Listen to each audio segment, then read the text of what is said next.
அசையும் அகில இந்த உலகம் எல்லாம் ஆமா நான் அகண்டால் நகலும் நான் படைத்த உலகம் பார்வதி ஆமா இரவும் நான் தான் பகலும் நான் தான் இருளும் நான் தான் ஒளியும் நான் தான் ஒளியும் நான் தான் பூமியும் நான் தான் பூகம்பமும் நான் தான் அதுவும் நான் தான் சுனாமியும் நான் தான் சூறாவளியும் நான் தான் சுழலும் கோள்களும் நான் தான் அதுவும் நான் தான் 8 திசையும் 16 கோணங்களும் அடியேன் தான் பார்வதி அப்படி இருக்க இந்த ஆண்டவன் மீது உனக்கு என்னடி சந்தேகம் என்னமா சந்தேகம் ஆண்டவா 10 பொருளுக்கு அர்த்தமா இருக்கக்கூடிய கடவுள் ஏன் எனக்கு தெரியாமல் யாரோ 2 பேர்களை நீர் வணங்க வேண்டும் எதற்காக பார்வதி உலகத்தை படைத்தேன் நான் பாதுகாத்தேன் படி இழந்தேன் ஆனாலும் இந்த உலகத்து மக்களுக்கெல்லாம் ஒளி கொடுக்கணுமானா யாரால முடியும் காலையில் தோன்றும் கதிரவன் மாலையில் தோன்றும் சந்திரன் சந்திரனும் சூரியனும் இல்லையானா சகல உலகத்திற்கு ஒளி கிடைக்குமா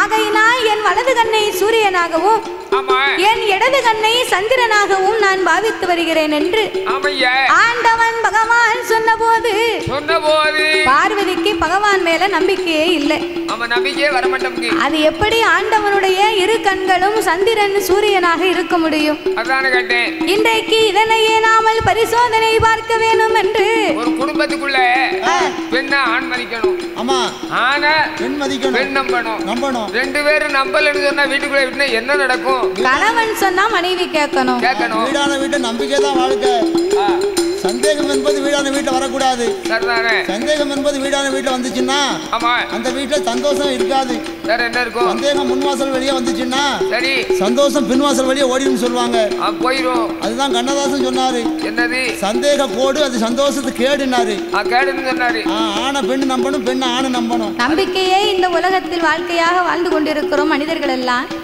ஆனா பகவான் சொன்னது மேல பார்வதிக்கு கொஞ்சம் கூட நம்பிக்கையே இல்லை இந்த ஆண்டவனாகிய சிவபெருமானை இன்னைக்கு பரிசோதனை பார்க்க வேண்டும் என்று ஆண்டவன் கண்ணை பொத்தி சூரியன் வாராரா சந்திரன் வாராரான்னு இன்னைக்கு பரிசோதனை பண்ணி பார்த்துருவோமே என்ற ஆதிபராசக்தி ஆண்டவனுக்கு தெரியாமல் அவர் பின்னால் வந்து நின்று ஆதிசக்தி பார்வதியா ஆதிசக்தி பார்வதியா அரணருக்கு தெரியா ஆதிசக்தி பார்வதியா இருகரத்தை எடுப்பாளா இருகரத்தை எடுப்பாளா அம்மா ஈசன் கண்ண பொத்துவாளா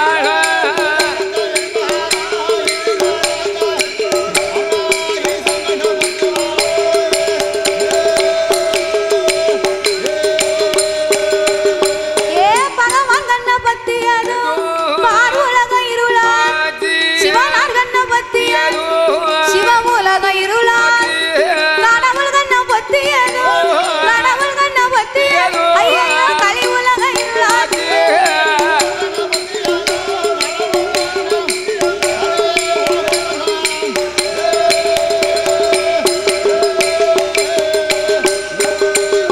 அங்கே இருளாக இருக்கும்போது ஈசன் அந்த சிவபெருமான் இவ என்ன பொம்பளை இந்த பார்வதிக்கு 10 பொருளுக்கு நம்ம அர்த்தமா எடுத்து சொல்லியும் நம்ம மேல இவளுக்கு கொஞ்சம் கூட நம்பிக்கையே வரலையே நம்மள நம்பலையே இப்பேர்வட்ட பார்வதிக்கு யாரென்று நாம இன்னைக்கு நிரூபித்து காட்ட வேண்டும் நம்ம பவரை காமிக்கணும் இந்த உலகமே இருளா இருந்தா என்ன வேலை பார்க்க முடியும் அதானே உலகத்துல ஒரே இருளாக இருந்தா ஆமா எந்த வேலையும் பார்க்க முடியாது இருட்டுக்குள்ள ஒரே ஒரு வேலை செய்யலாம் இருட்டுக்குள்ள என்ன வேலையா பார்க்க முடியும் இருட்டுக்குள்ள நல்லா தூங்கலாமா ஆமா நல்லா தூங்கணும்னு சொன்னா காத்தாடி வேணும் காத்தாடி ஓடனா தான் கண்ணுல உறக்கமே வரும் காத்தாடி ஓடனா தான் தூக்கம் வரும் ஆமா எங்க பெரியாத்தா சொல்லுவா நைட்டு நேரம் இரவு நேரம் திடீர்னு கரண்ட் போயிட்டுன்னு வை விடிய காலை என்னைய கூப்பிட்டு சொல்லுவா ஏட்டியே பேத்தி நைட் எல்லாம் கரண்டே இல்ல என் கண்ணே அவிய மாட்டுக்கு நான் சொல்லுவேன் வெண்ணி அவிச்சு ஊத்து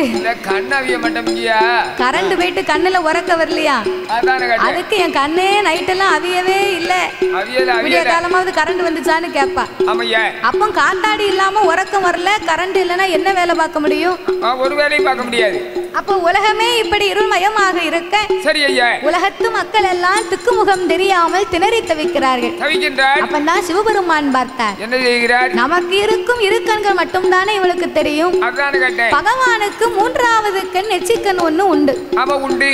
இந்த நெச்சிக்கண் மகிமையை திறந்து காட்ட வேணும் என்று அந்த ஆண்டவன் உலகத்து மக்களுக்கெல்லாம் ஒளி கொடுக்க வேணும் என்று அவர் என்ன செய்கின்றார் தெரியுமா?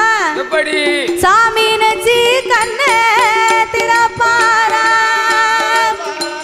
அவர் நீண்ட ஒளி கொடுப்பாரா, அவர் உச்சி கண்ணை பகவான் திறப்பாரா, உச்சி கண்ணை திறப்பாரா, அவர் உலகில் ஒளி கொடுப்பாரா,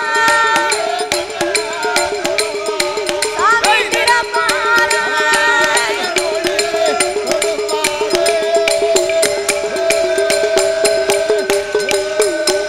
அவர உச்சி கண்ணை திறந்த போது உலகம் எல்லாம் ஒளியாச்சு. நெச்சி கண்ணை திறந்த போது நீண்ட ஒளி ஆகுதையா. ஆண்டவன் ஆங்காரம் கொண்டு தன் நெச்சி கண்ணை திறந்த மகிமையினாலே அந்த நெச்சிக்கண் திறந்த அக்கினி பொறிகள் பறந்து அகில உலகம் எல்லாம் எங்கு பார்த்தாலும் ஒரே ஒளி ஒயமா தெரியுது.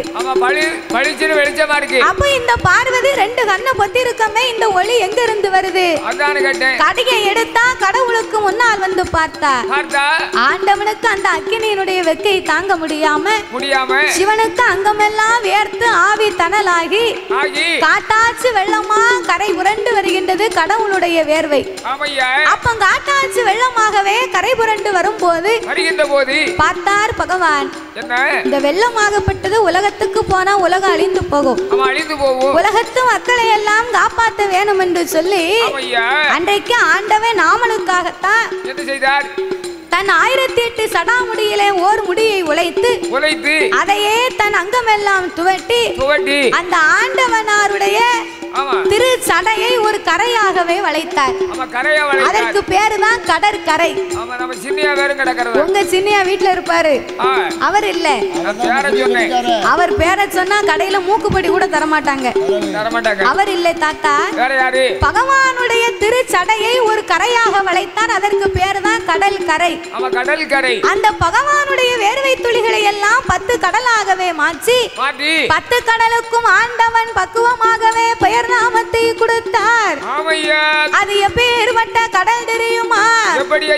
சாமி ஓங்கு சம்பாதீவுக்கா, ஓங்கு சம்பாதீவுக்கா, அது 1ஆம் கடல் உப்புக்கடல், 2ஆம் கடல் கருங்கடலா, 3ஆம் கடல் மோர்கடலா, 4ஆம் கடல் நல்ல தண்ணி, 5ஆம் கடல் அலைகடல், 6ஆம் கடல் ஆழக்கடல், 7ஆம் கடல் எண்ணெய் கடல், 8ஆம் கடல் திட்டுக்கடல், 9ஆம் கடல் அது ஓவிய பெருங்கடலா, 10ஆம் கடல் வார்கடலா, 10ஆம் கடல் வார்கடலா, அது பாங்குடனை அமைந்து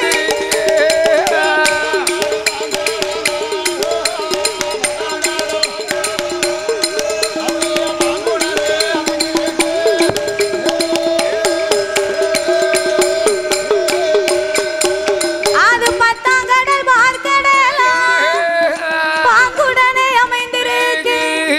அந்த பார்க்கடலுக்கு அப்பால் ஒரு பளிங்கு வண்ண பாறை உண்டு.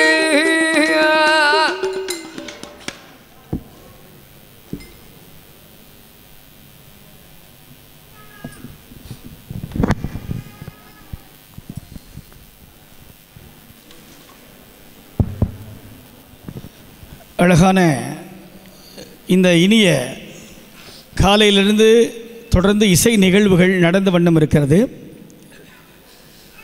முன்னதாக அருமையான ஒரு பக்தி இசையை முடித்தோம். அதற்கு முன்பு ஒரு தனி சொற்பொழிவு, அதற்கு முன்னாடி ஒரு கர்நாடக இசை, மங்கள இசையோடு துவங்கி இப்போது இந்த மதிய நேரத்தை இந்த இசைவாணி தென்காசி மாதவி அலங்கரித்து கொண்டிருக்கிறார். இங்கே நம்முடைய அழைப்பை ஏற்று நம்முடைய இந்த அறக்கட்டளையின் சார்பாக லோகநாத பிரபு அவர் தம்பதி அவர்களுடைய அழைப்பை ஏற்று இங்கே நம்மிடையே வந்து தன்னுடைய பாரம்பரியமான இந்த வில்லிசையை உலகம் முழுவதும் நாம் எடுத்து செல்ல வேண்டும். காலப்போக்கில் இந்த கிராமிய கலைகள் ஒன்றொன்றாய் அழிந்து கொண்டிருக்கிறது. இதை நாம் முன்னெடுக்கி இந்த மாதிரி ஒரு கலைகளை நாம் முன்னெடுத்து சென்றால்தான் நம் தலைமுறைக்கும் இந்த கலை நிற்கும் என்பதை கை தட்டுங்க, நல்லாவே தட்டுங்க. ஒரு எளிய குடும்பத்தில் பிறந்த இந்த பொண்ணு கிட்டத்தட்ட ஒரு 12 எந்த வயசுமா 13 வயசில் வில்லுப்பாட்டை நம்ம கற்றுக்கணும்னு ஒரு குருநாதரை பிடித்து அவரிடத்தில் கற்று இப்போ கிட்டத்தட்ட 19 வயசு இல்லைம்மா இன்றைக்கி இந்த நிகழ்ச்சியை தொடர்ந்து செய்து கொண்டிருக்கிறார். இந்த மாமன்றத்தில் பொள்ளாச்சி வந்திருக்கக்கூடிய இந்த மாதவி இன்னும் இறையருளால் பின்னாடி ராமர் நிற்கிறாரு எல்லா சந்நிதியில் இன்னும் பெரிய வளர்ச்சி நீங்கள் வருவீங்க அப்படின்னு சொல்லி உங்களை நாங்கள் வாழ்த்துகிறோம்.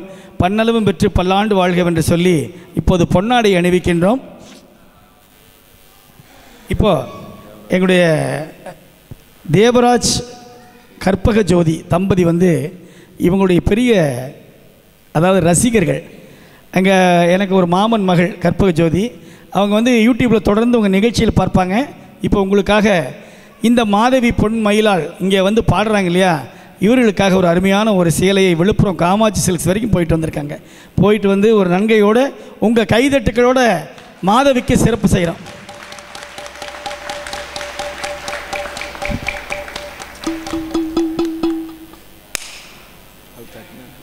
வச்சு விடுங்க.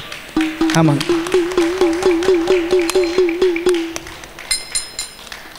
சகோதரி வந்து திலகம் சூட இந்த புடவை மங்களகரமாக புடவையும் இந்த தொகையும் ஏறுங்க திருப்பி நின்றுங்க அம்மனி திருப்பி லிஸ்ட் தானே போட்டோ எடுத்து முடிச்சேன் திருப்பி லிஸ்ட் போட்டோ எடுங்க இப்போ எடுங்க நல்ல மீறா அப்படி போங்க. பரவாயில்ல அருமையான பட்டு சேலை சந்தோஷம் வாழ்த்துக்கள். அடுத்து இந்த பட்டு சேலையோடு மாதவி இந்த பட்டு சேலையோடு ஒரு மேடையில் நீங்கள் நிகழ்ச்சி பண்ணுங்கள் ரொம்ப சந்தோஷம் வாழ்த்துக்கள். அடுத்து இங்கே கலைஞர்களுக்கு ஒரு சிறப்பு செய்கிறோம். அதுக்கு முன்னாடி எங்களுடைய பாசத்திற்குரிய உங்கள் மண்ணின் எங்கள் அன்பிற்குரிய உங்கள் மண்ணினுடைய பிறந்து உங்கள் மண்ணிலேயே இருக்கக்கூடிய எங்களுடைய அன்புக்குரிய தனபால் அண்ணாச்சி அவர்கள் இங்கே மாதவிக்கு சிறப்பு செய்கிறதுக்காக இங்கே வந்திருக்கிறார்கள். எங்களுடைய அன்பு நண்பர் அவரோடு இணைந்து நம்ம ராமசாமி அண்ணன் ராமு அவர்களை மேடை கிடைக்கின்றேன். வாங்க. இப்போது உங்கள் கைதட்டுகளோடு எங்கள் அண்ணாச்சி அவர்கள் மாதவிக்கு இப்போது பொன்னாடை போட்டுறாங்க. என்ன இருந்தாலும் இது நம்ம வீட்டு பொண்ணு, இந்த பொண்ணை நம்ம பாராட்டணும்னு வந்திருக்காரு. ஆமாங்க அண்ணாச்சி வாங்க. உங்கள் கைதட்டுகளோடு அண்ணாச்சி வாங்க. பல்லாண்டு வாழ்கவென்று தான் பிறந்த மண்ணிலிருந்து ஒரு கலைஞர் வந்திருக்கிறார் என்று வாழ்த்துகிறார். திரும்பி போட்டோ அண்ணாச்சி போட்டோ சரி அப்படியா வந்திருந்தோம். வாழ்த்துக்கள் வாழ்த்துக்கள் ரொம்ப சந்தோஷம். அடுத்து கலைஞர்களுக்கான உங்கள் பேர் சொல்லுங்கள். கணேசன் அவர்களுக்கு பொன்னாடை அணிவிக்கின்றார்கள். அக்கா பேர் புவனேஷ் அவர்கள் கணேஷுக்கு புவனேஸ்வரி வாங்க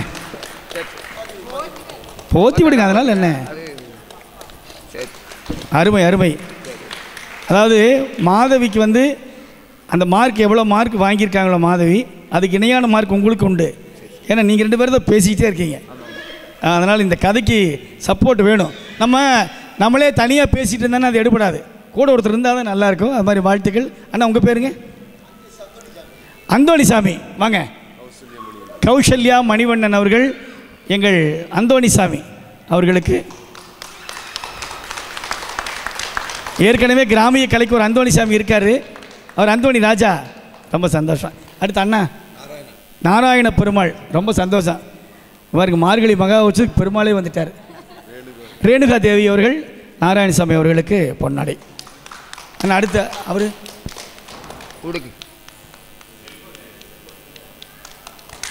செல்வம் வாங்க. செல்வம் அவர்களுக்கு வாங்க. மல்லீஸ்வரன் ஆண்டம்மாள் இருவரும் இணைந்து வாங்க பொன்னாட ராஜுக்கு முதல்ல போடுங்க. உடுக்கை, அதாவது உங்கள் உடுக்கை ஒலிக்கு சாமி வந்துடும், அவ்வளோ நல்லா வாசிக்கிறீங்க, கைதட்டுங்க. அருமையான உடுக்கை ஒலி. இப்போது இந்த விழாவை நடத்தி கொண்டிருக்கக்கூடிய லாவண்யா பெட்டி ஷாப்பினுடைய உரிமையாளர் அருமை மாப்பிள்ளை லோகநாத பிரபு அவர்களுடைய துணைவியார் அவர்கள் லாவண்யா ஆறுமுகம் அவர்களுக்கு பொன்னாடை அணிவிக்கின்றார். சரி அண்ணாச்சி, இங்கே நம்மோடு வந்து இங்கே ஒரு சிறப்பான ஒன்று சொல்கிறேன். இந்த கலையை வந்து இவங்க என்ன பாடி இந்த கலையை வளர்க்க வேண்டும் என்பது இவங்களுடைய ஒரு நோக்கம். இருந்தாலும் இந்த மாதிரி ஒரு கலைஞரை இந்த டிவி கொண்டு வந்து இவங்களை பிரபலப்படுத்துறதுல ஒரு முக்கியமான ஒருத்தருக்கு பங்கு இருக்குது. அவர் வேறு யாரும் அல்ல, நம்ம ஜித்து டிவி இந்திரஜித் அண்ணாச்சி. வாங்க வாங்க வாங்க வாங்க. இப்போ யூடியூப்பில் லைவ் போயிட்டுருக்கு, அதையும் அவர் தான் கொடுக்குறாரு. அண்ணா வாங்கண்ணா, வாங்க ஒரு கை தட்டுங்க. மாதவியை வந்து இணையத்தில் ஏற்றி அழகு பார்க்கிற அன்பான உள்ளம், என்ன அன்பான வேண்டுகோள். இதே மாதிரி இந்த கலைகளை கையில் எடுக்கக்கூடிய கலைஞர்களை எல்லாம் உங்கள் டிவியில் அடையாளப்படுத்தி இதே மாதிரி கலைஞர்களை பிரமாதப்படுத்துங்க. இல்லை, அந்த மாதவி அந்த பண்புள்ள பொண்ணு வந்து நாங்கள் தெரிஞ்சுக்கிட்டோம். உண்மையாகவே மாதவி ஒரு பண்புள்ள பொண்ணு. வாழ்த்துக்கள்மா, இன்னும் மென்மேலும் நீங்கள் உயர்வீங்க. லோகநாத பிரபுவோடு இணைந்து துணைவியார் இணைந்து இந்த அறக்கட்டளையில் நடத்தக்கூடிய இந்த விழாவை சிறப்பித்துக் கொண்டிருக்கக்கூடிய நீங்கள் எல்லாரும் சிறப்பு விருந்தினர்கள். உங்கள் எல்லாரையும் மீண்டும் ஒரு முறை வாங்க வாங்கன்னு அழைக்கிறோம். இங்கே தயவுசெய்து இன்றைக்கி வந்தவங்கெல்லாம் நாளைக்கு உங்களுக்கு தெரிஞ்சவங்க சொந்தக்காரங்கிட்டலாம் சொல்லி நிறைய வர சொல்லுங்கள். நாளைக்கு நடக்கக்கூடிய நிகழ்வு வந்து சாதாரணமான நிகழ்வு அல்ல. நல்லா கேட்டுங்க. 1008 கலசங்கள் வைத்து சாமிக்கு திருக்கல்யாணம் செய்கின்றோம். காலையில் எத்தனை மணிக்கு ஆரம்பிக்கிறோங்க? எத்தனை மணிக்கு? 7லேருந்து ஆரம்பம். திருக்கல்யாணம் வந்து முறையாக வேத விற்பனர்களெல்லாம் வந்து இந்த திருக்கல்யாணத்தை நடத்தி வைக்க ஸ்ரீரங்கத்திலேருந்து வர்றாங்க. சாதாரணமான திருக்கல்யாணம் அல்ல, இதை பார்ப்பது மிகப்பெரிய யோகம். வாங்க, அதோடு உங்கள் உறவினர்களை கூட்டு வாங்க, அந்த புண்ணியத்தை நீங்கள் வாங்கி கொடுங்க. அந்த நிகழ்வுக்கு வந்து வர்ணனை செய்வதற்காக எப்படி ஒரு கும்பாபிஷேகத்தை திருச்செந்தூரில் வர்ணனை செய்ய தேச மங்கையர்க்கரசி திருமுருக கிருபானந்த வாரியார் இன்றைக்கி உலகம் முழுவதும் புகழ்பெற்ற ஒரு வர்ணனையாளர். அவங்க ஆக்சுவலாக அமெரிக்காவிலேருந்து நாளைக்கு தான் வர்றாங்க. லோகநாத பிரபு அவர்கள் வந்து அவங்கள எப்படி பேசி வர வச்சு நாளைக்கு அவர்களுடைய பேச்சு தேச மங்கையர்க்கரசினுடைய வர்ணனையில் திருக்கல்யாணம் அவசியம். எல்லாரும் வாங்க, எல்லாரையும் கூட்டிகிட்டு வாங்கன்னு சொல்லி மாதேவர்களுக்கு மீண்டும் நன்றி சொல்லி அடுத்த நிகழ்வுகளில் உங்களை பாராட்ட தெரிவிப்போம் என்று சொல்லி நன்றி நன்றி நன்றி. ஹலோ,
கடலுக்கும் ஆண்டவன் பக்குவமாகவே பெயர் நாமத்தை கொடுத்தார். எப்படி கொடுக்கிறார்? அதிலே 10ஆம் கடல் பார்க்கடல். ஆமா. பார்க்கடலுக்கு அப்பாலே ஒரு அழகான பளிங்கு வர்ணம் பாறையிலே. ஆமா. பளிங்கு வர்ணம் பாறையிலே படர்ந்த ஆலமரத்தடியிலே. ஆமையா. காற்றடித்து மணல் குமித்து பெரிய கரையான் புத்து ஒண்ணு வளர்ந்திருக்கு. ஆமா, வளர்ந்திருக்கு. ஓங்கி வளர்ந்த புத்து 1000 வாசல்கள் உண்டு. வாசல்கள் உண்டு. தங்க புத்து வெள்ளி புத்து தானாக வளர்ந்த அந்த மாணிக்க புத்துக்குள்ள அதற்கு பேருதான் நாகலோகப்பட்டணம். ஆமையா. நாகங்கள் எல்லாம் வாழ்ந்து வந்ததினாலதான் அதற்கு நாகலோகப்பட்டணம்னு பேர். ஆமையா. செந்நாகம் கருநாகம் கண்ணாடி விருசுகள் எல்லா நாகத்திற்குமே ராஜா ராணியாக என்ன நாகராஜனும் நாகக்கன்னி பெண்குடியாலுமாக எப்படி ஐயா அந்த நாகலோக பட்டணத்திலே வந்து. ஆமா. ஏ தாத்தா, என்ன புத்து நல்லா தான் வளர்ந்துருக்கு. அந்த புத்துக்கு கொத்தனார் யாரு? கரையான் தான். புத்துக்கு கொத்தனார் கரையான். கரையான் நல்ல ஊசி மாதிரி கோவர மாதிரி புத்த வளர்க்கும். இது புசு புசுன்னு வரும். நாகம் வந்து அந்த புத்துக்குள்ள இருக்கக்கூடிய கரையானை சாப்பிட்டு அந்த புத்துக்குள்ள நாகம் போய் குடி இருந்துக்கூடும். புத்துக்கு கொத்தனார் கரையான் தான். ஆனா அந்த வீட்டுக்கு சொந்தக்காரரா நாகம் வந்து குடி இருக்கும். அப்போ அந்த நாகலோக பட்டணத்திலே நாகராஜனும் நாகக்கன்னியுமாக மனித தலையோடும் நாகத்தின் உடலோடும். தலை மட்டும்தான் அவங்களுக்கு மனித தலை. சரி. கண்டத்துக்கு கீழே உடம்பெல்லாம் அவங்களுக்கு நாக வடிவம். அப்ப வயதால போவோம். அப்ப 2 மாத்திரை வாங்கி போடு. நான் அந்த வயதாலே சொல்லல. மாத்திரையை போட்டு உனக்கு சரியா வரலன்னு வை. 2 தார் உருண்டை வாங்கி தரேன், முழுங்கிரு. சரி, தார் உருண்டை வெளியாகணும்னா என்ன? அவனே தூக்கி அடுப்புல வச்சா இலகிரும்ல. நல்ல வேளை, நல்ல யோசனை சொல்லுங்க. ஏற்கனவே நம்ம ஊர்ல வந்து பஸ்ல வந்த பாத்தீங்களா? பஸ்ல வந்தது ஹீட். அது ஹீட் ஆகி போச்சு. ஏற்கனவே 2-3 வாட்டி வயித்தால போயிட்டு சொன்னாரு எங்க மச்சான். சரி, அதுக்கு தான் உனக்கு 2 தார் உருண்டை வாங்கி தாரேன். தார் உருண்டை சாப்பிட்டு உனக்கு சரியா வரலன்னா அடுப்ப மூட்டி உன்னை தூக்கி வச்சாச்சுன்னா தார் உருண்டை தன்னாக்கல இலகிரு. அப்படியா? நீ பேர்பட்ட ஆளு. தாத்தாவை அந்த கேஸ் அடுப்புல வச்சு அவரை கூட்டி வச்சிருவேன். அது வாட்டுக்கு சர்ன்னு எரியும். எரிஞ்ச உடனே தார் பூரா உடம்புல இருந்து இலகிரும். அதைத்தானே நான் சொல்லிக்கிட்டு இருக்கேன். அப்படியா? அந்த வயத்தால இல்ல தாத்தா. அந்த வயத்தால நாகத்திற்கு கை கிடையாது, கால் கிடையாது. தான் வயசினால ஊர்ந்து போகும். ஆமா, அப்ப ஊர்ந்து போகும். ஆமா. அதனால பாம்புன்னு சொன்னா சிறியது, நாகம்னு சொன்னா பெரியது. அப்ப மனித தலையோடும் நாகத்தின் உடலோடும் தெய்வ அம்சங்களாகவே வாழ்ந்து வருகிறார்கள் 2 பேர்களுமாக. அந்த நாகராஜனும் நாகக்கன்னியும் அவர்கள் எப்படி வாழ்ந்து வருகின்றார்கள்? பண்ண வேணும் தேவியுமா, பண்ண வேணும் தேவியுமா மனங்களமாய் வாழ்ந்து வாரா. கொண்ட வேணும் தேவியுமா குணமுடனே வாழ்ந்து வாரா. எல்லுக்குத்தான் என்னை போல இணை பிரியா தோழர் போல பூவும் நல்ல மனமும் போல பொருத்தமுடன் வாழ்ந்து வாரா. வீணையும் நாதம் போல. பனங்கிழங்க புடுங்கி நொடிச்சு சாப்பிட முடியுமா? பட்டத்தோடு எடுத்தா தான் அந்த பனங்கிழங்கை நொடிச்சு சாப்பிட முடியும். அப்படி இருக்கும் போது நான் காய்க்கும் காலத்தில் காய் மாறி போனேன், பூக்கும் காலத்தில் நான் பூ மாறி போனேன். பிள்ளை இல்லா வாசலுக்கு யாராவது பிச்சை வாங்குவார்களா? மதலை இல்லா வாசலுக்கு மாநிலத்தார் வருவார்களா? குழந்தை இல்லா வீட்டுக்கு நம்ம குடும்பத்தார் கூட என்னன்னு கேட்க மாட்டாங்க. நம்ம உள்ளூர்ல இருந்து வெளியூர்ல நம்ம வீட்டு பிள்ளைய கட்டி கொடுத்திருந்தா அந்த வெளியூருக்கு வேற ஒரு காரியமா போயிருந்தா அந்த பிள்ளைய போய் ஒரு 8 பார்த்துட்டு வரோம்னு ஒரு ஆளு சொல்லும். இன்னொரு ஆளு சொல்லும், அவளுக்கு பிள்ளை இருக்கா கொல்லி இருக்கா, அவளை போய் என்னத்தை பார்க்க, கல்யாணம் முடிச்சு 5-6 வருஷம் ஆகுது, இன்னமும் ஒரு பிள்ளை இல்லாம மலடியா இருக்கா, அவ வீட்டுக்கு போய் நம்ம என்னத்தை பார்க்க போறோம், வா நம்ம வீட்டுக்கு போவோம், இன்னொரு நாளைக்கு வரும்போது போவோம் அப்படின்னு சொல்லுவாங்க. குழந்தை இல்ல நம்ம வீட்டுக்கு குடும்பத்தார் கூட நம்மள என்னன்னு கேட்க மாட்டாங்க. வட்டிலே சாதம் போட்டால் வாரி உண்ண பிள்ளை இல்லை, இலையிலே சாதம் போட்டால் அதை எடுத்து உண்ண வதலை இல்லையே மன்னா. நான் கும்பாவிலே சாதம் போட்டா என் கூட உண்ண குழந்தை இல்லை என்று நாகராஜனை அழைத்த நாகக்கன்னி இன்னும் என்ன சொல்கிறாள் தெரியுமா? என் கணவா ராஜமன்னா, என் கணவா சாதமண்ணா பிள்ளை இல்லா சாதமாது புழுவாயிருக்குதையா மணலை இல்லா சாதமாது மறந்து போல இருக்குதையா குழந்தை இல்லா சாதமாது குழந்தை இல்லா சாதமாது எனக்கு குப்பையாக தோணுதையோ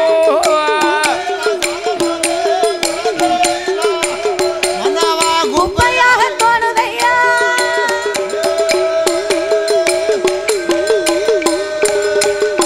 ஏ மன்னாதி மன்னவரே மகுடமுடி ராஜமன்னா உங்க தேவினாக கண்ணி என்ன பாவம் செய்தேன் இதுவரைக்கும் பிள்ளை இல்லை வெள்ளரிக்கா தோட்டத்தில விளையாட பிள்ளை இல்ல கத்தரிக்கா தோட்டத்தில காய்பறிக்க பிள்ளை சீனரிக்கா தோட்டத்தில் சேர்த்திருக்க பிள்ளை இல்லை பூசணிக்கா தோட்டத்தில் பூ பறிக்க பிள்ளை இல்லை கறிக்கரைக்கும் தேங்காயில் கறிக்கரைக்கும் தேங்காயில் எனக்கு கையேந்த பிள்ளை இல்லை கறிக்கரைக்கும் தேங்காயில்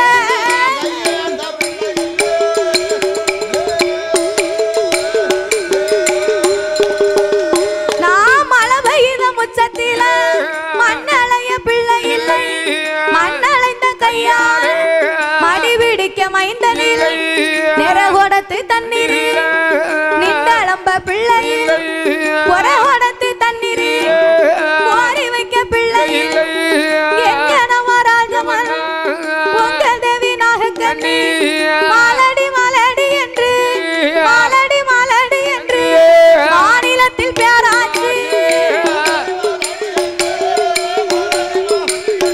இந்த மாநிலத்தில் பேராச்சு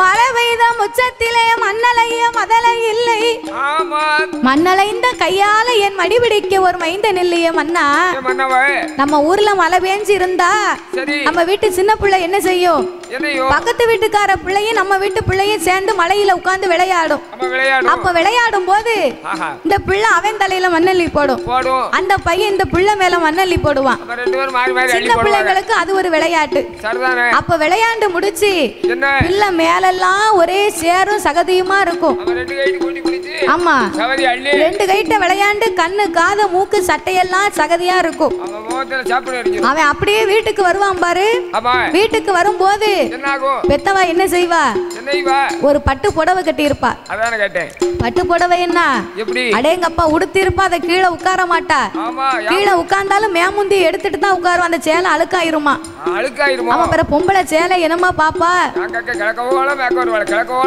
பிறவே இந்த வீட்டுல சேலை கட்டினான்னா மேல தெரு வரைக்கும் போயிட்டு வந்துருவா எதுக்கு இந்த சேலையை பார்த்து எல்லாரும் என்னன்னு கேட்கணுமா அதுக்கு அவன் மனசுல என்ன நினைப்பா தெரியுமா என்ன நினைப்பா என்னமோ இன்னைக்கு கொஞ்சம் செல்வாக்கு வந்துருச்சான் கொஞ்சம் பணம் வந்துருச்சான் நேத்து நீ கிட தெரியாதே எனக்கு ஆமா இவ பட்டுப்புடவை கட்டியிருக்கான்னு காட்டுறதுக்கு வந்திருக்கா நீ ரேஷன் கடை சேலையை உடுத்திட்டு நேத்து இருந்த இருப்பு தெரியாம தானே இன்னைக்கு இந்த வரத்து வாரா நீ நேத்து ரேஷன் கடை சேலையை உடுத்திட்டு அலைஞ்சதானே அப்படின்னு பேசுவாங்க அப்படின்னு புறம் பேசுவாங்க ஆனா இந்த அம்மா என்ன பட்டுப்புடவை எடுத்து கட்டியிருக்கோம்னு சொல்லி மேக்கும் கிழக்கும் சுத்தி வருவா கீழனா உட்கார மாட்டா அப்படியே கீழே உட்கார்ந்தாலும் அழுக்காயிர கூடாதுன்னு மேமுந்தி எடுத்துட்டு தான் உட்காருவா ஆமா அந்த சேலை அழுக்காயிர கூடாதுன்னு அந்த அம்மா அப்படி பொத்தி பொத்தி பொத்தி பாதுகாப்பா வச்சிருப்பா ஆனா அந்த பிள்ளை மண்ணோட வீட்டுக்கு வரும் பாரு மண்ணோட வீட்டுக்கு வந்த உடனே முந்திய உருவி பிள்ளை மேலெல்லாம் தொடைப்பா என்ன பெத்த ஐயா நீ மலைக்குள்ள போய் விளையாடலாமாடா அவனை பெத்த அருமை என்ன உன தவமா